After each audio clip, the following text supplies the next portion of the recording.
So I paint this as a very positive sign for the overall stock market. It equates to economic optimism, Scott. If you go back to 1980 and you look at the 8 recessions, in each one of those recessions, it was the equity size class of small caps that led the economy out of the recession. So I can look beyond the U.S. I could see the economic optimism that's represented by the performance of the emerging markets and the Chinese equities market. And then I could look back here in the U.S. and I could see that small caps, they are squarely positioned to benefit most. Why? Because they have the interest rate sensitivity and they are viewed as companies that have weaker balance sheet.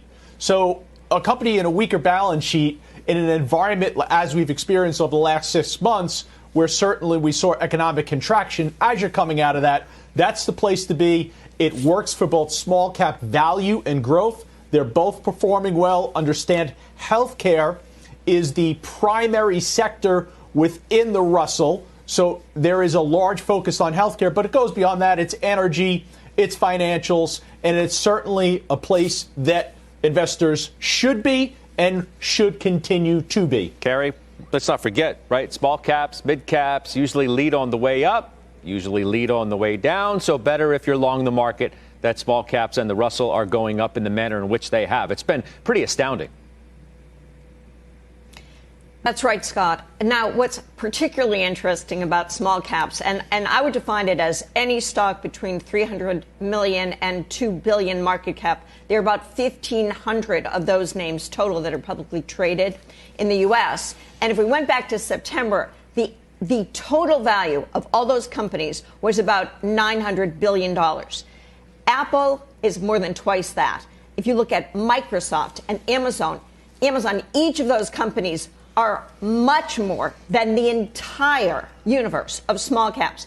Therefore, in September, I looked at data. I talked about this a couple of weeks ago, I think, on the show. You could make the statement that a 5% decline in some of those mega cap stocks drove the small caps up 30+%, because that's all it would take to move the needle from 900 billion to where they are now, which is about 1.3, 1.4 trillion over the course of the last several months.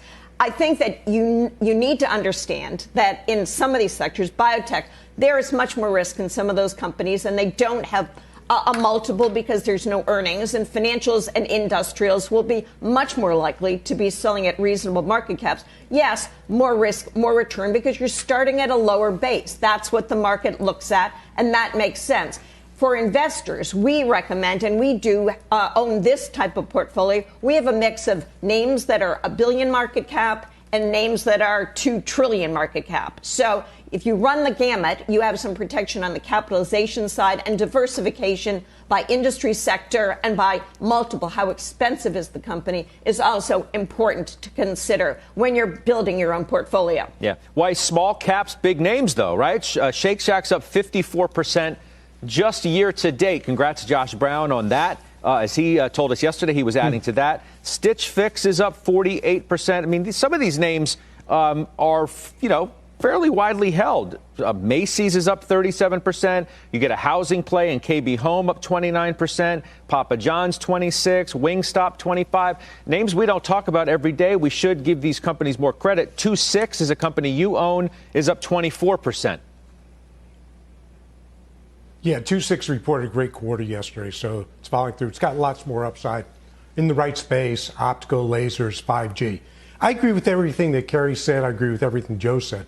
But let me take it one step further. And what you just mentioned, I think, proves out my case.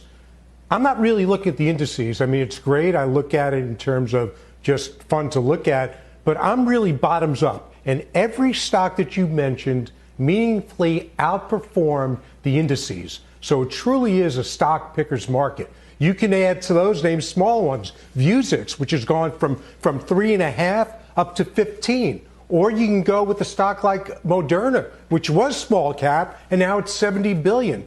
So it's really about the momentum in the fundamentals, as you said with 26, and in the others. They all have solid fundamentals. So if you don't have the ability to do your own work or have access to people that do, then buy the indices. But if you can do your own work, There's a lot of themes out there that are trading, whether it's 5G or some others that we'll get to. So it's thematic trading and it's single stock with idiosyncratic stories. And that's where I continue to find opportunity. I don't find bubbles. I find extremely attractive valuations. So that's my playbook now and going forward. And I'm adding to my winners as Josh did.